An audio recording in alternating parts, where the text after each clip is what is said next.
Okay, there's a lot of intertwining stuff on this one, so bear with me. Before the Archon War, before there even were the Seven, there was a huge calamity that caused some of the oldest deity figures in Tevat's Legendarium to die, and this calamity changed the face of the world to raging ice. This is somewhere around when humanity became an organized and civilized race.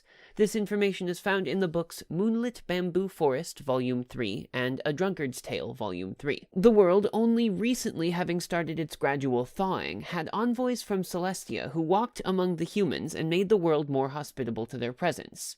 However, even with these envoys, life was weak and the ice was still blanketing the world. Humans formed a society, reliant on the blessings that they received from Celestia to cultivate the land and become extremely prosperous. The envoys would tell the humans revelations directly from Celestia, and acted as their go-between for when the humans prayed for answers to questions they had. One such question they had, however, was unanswerable. The envoys told the humans that one day they stood on the precipice of a new, brighter, more wonderful age, which would come in the future for them. The humans asked how long it would last, and whether it would come to an end. To this question, the envoys fell silent. They would not answer, because there did exist that information, but the beings of Celestia did not want the humans to know it. Humanity was cyclical. They would arise, be prosperous for a long period, and then fall and come to an end before the planet was renewed for their eventual return over and over again. This was the plan from Celestia. Now, in order to try to get answers that the envoys would or could not give, the people elected a high priest, and made for that priest a crown to mark their station, created from the branches of the silver-white Irminsul tree, a holy and miles-tall tree that featured prominently in their religious rituals. This priest would then delve deep into the Earth's long-forgotten ruins of a civilization that was once a powerful race of people that fell before the humans' time, and entreat the gods of Celestia for wisdom. In order to entreat these deities, the priest would offer sacrifices. We don't actually know what exactly those sacrifices were, but they existed, and this practice went on for innumerable generations. We don't know whether during this time the cycle of humanity's rise and fall happened, or if all of this was in the same cycle, and that cycle is just incredibly long for a human, but what we do know is that at the end of each of the priests' lives, they offered up their Irminsul crown in the secret place of their enlightenment, and there now exists in this deep forgotten place under a withered white tree a mountain of such crowns. Regardless, this was a time when the roots of the world's Irminsul trees, which made up the elemental ley lines that we now often must repair, were in complete order, and 100 years of bounty were written in the stars. Only 100, though. What of the time after that? The people pressed the envoys, who seemed to only ever speak the truth, and when they chose to remain silent, the people panicked. So the priest delved into the earth again to receive insight into the possible doom that may await them in a century or more. We can only assume that, while blessed with every other knowledge and wisdom they asked for, the priest was never able to get the information about the end of their prosperity. So, like humans do, they began to foment. Talk arose of trying to enter the garden of the gods and pry the information from those gods through force. This talk, this hubris from the hearts of the humans that the heavenly envoys promised to serve with divine love and prosperity, angered the envoys instead. Once again, the chief priest went down into the deep, secret place, this time with the sacrifices meant to find out how to appease the envoys. Apparently, this plot to go to the heavenly garden works, because in the video for the Gnostic Chorus that you get at the beginning of every battle pass, it's shown that a kingdom in the heavens was established, and there also exists at that point the Kingdom of Darkness.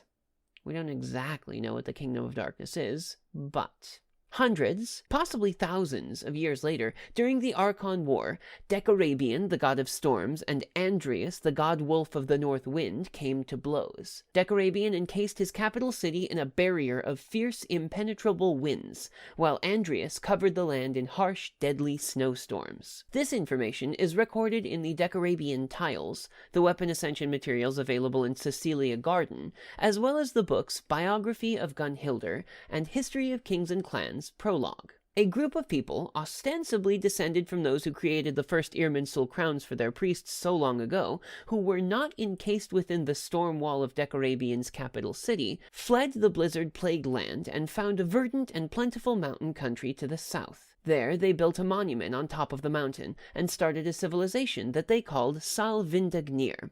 The mountain itself was called Vindagnir. Central to this kingdom was a tall silver tree, another Irminsul that grew on the mountain. The people of Sal Vindagnir revered this tree just like their forebearers, and one day the princess of the kingdom was born under it, the daughter of the chief priestess. Anyway, she inherits the priestess' ability to see the future, ostensibly part of the duty of the priesthood, especially now, since it seems like the envoys of heaven have all gone. This causes her to foresee a great dark dragon spreading poison on the land in the future, which you can see in the fresco she painted in the mural room in Dragonspine. Several years later, suddenly, one day Celestia hurled a huge piece of stone down that shattered the Irminsul tree in Sal Vindagnir. The entire mountain's climate changed to this inhospitable snowy nightmare that Dragonspine now is. The priestess tried to save the Irminsul by grafting the largest branch onto another tree further down the mountain, but the tree withered and she died with it. But not before giving a great sword made from Starsilver to an outlander friend,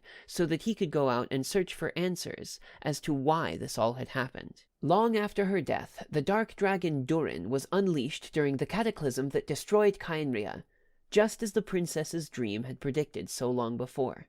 It took the combined might of the Anemo Archon Barbados and the wind dragon Dvalin to bring the shadow dragon Durin down, and his corpse fell on Dragonspine. Since Durin was an alchemical dragon ostensibly born from the abyss, its black blood flowed into the snow and ice, and the power that resided in the withered Irminsul tree, now called the frost-bearing tree, sprung back to a twisted form of life. It existed as this corrupted tree until the events of the game happened, with the traveler finding the coalesced essences of Dragonspine's weird energies in the form of crimson agates and feeding them to the tree to get it to do something like a regrow. The tree itself seems to actually have a consciousness, as the lore for the Frostbearer weapon, only available through giving the tree enough of these crimson agates, speaks in the voice of the tree, begging the traveler to use the fruit it mustered enough strength to bear to wipe the poison corroding the land away. Not as a means to save itself,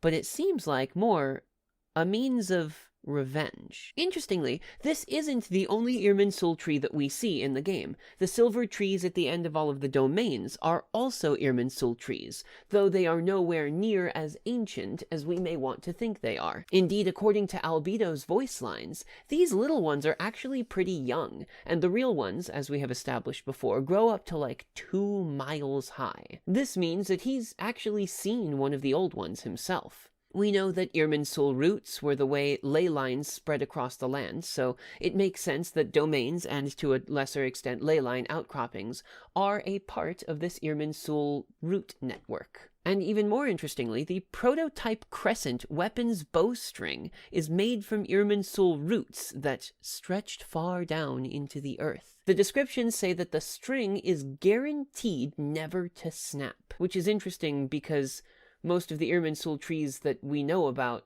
have died. It's kind of a shame because the forging recipe for Prototype Crescent doesn't require anything like dead ley line branches. It's just, you know, the normal forging materials, which I think is a missed opportunity. So all of this leads back to a discussion of the cyclical nature of humans and their existence. This brings up an interesting set of questions because, broadly, I've heard that the story of MiHoYo's other game, Honkai Impact 3rd, is the story of the cycle of humanity's rise and fall. The story of humanity's rise and fall is also the whole point of the Prayers artifact set, so I wonder if there is a connection there.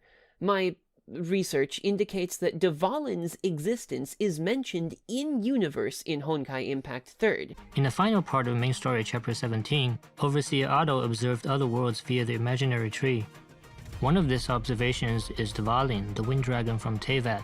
Not only that, but it means that it's canon that there's a way to connect these two worlds, at least through means of being able to see them. And we know that Lumine and Aether fell into the world of Teyvat from another separate one. The main villain of Honkai Impact is visually similar to the unknown god, at least somewhat, and their powers are somewhat similar as well, with the whole making wormholes and throwing people through them and that sort of business. But this is not my area of expertise because I have literally never played a single moment of Honkai Impact III. Perhaps someone who knows more about Honkai can say something in the comments about it. Nevertheless, it feels like Honkai Impact and Genshin Impact, despite just having the names, might have something else in common, and that MiHoYo's got a sort of shared universe going on, and we just don't know how it connects yet. New stuff has come out literally on the day that I'm recording this. Hopefully it doesn't completely screw everything up. Anyway, I hope that you guys enjoyed it. Thank you for coming and watching. If you have enjoyed it, please hit the like and the subscribe button. You guys know how it works. If you don't hit subscribe, then I will be sad about it in general. Tell me the next set of stuff that you want me to do the lore on, whether it's a weapon set or an artifact set or one of the books in the game or anything like that, because I'm actually really enjoying making these videos. And I'm still on the momentum that I've had. Which is wild because I didn't think I would be able to keep up on this momentum. So, thank you guys again very much for coming and watching. I hope that you enjoyed it, and I will see you next time.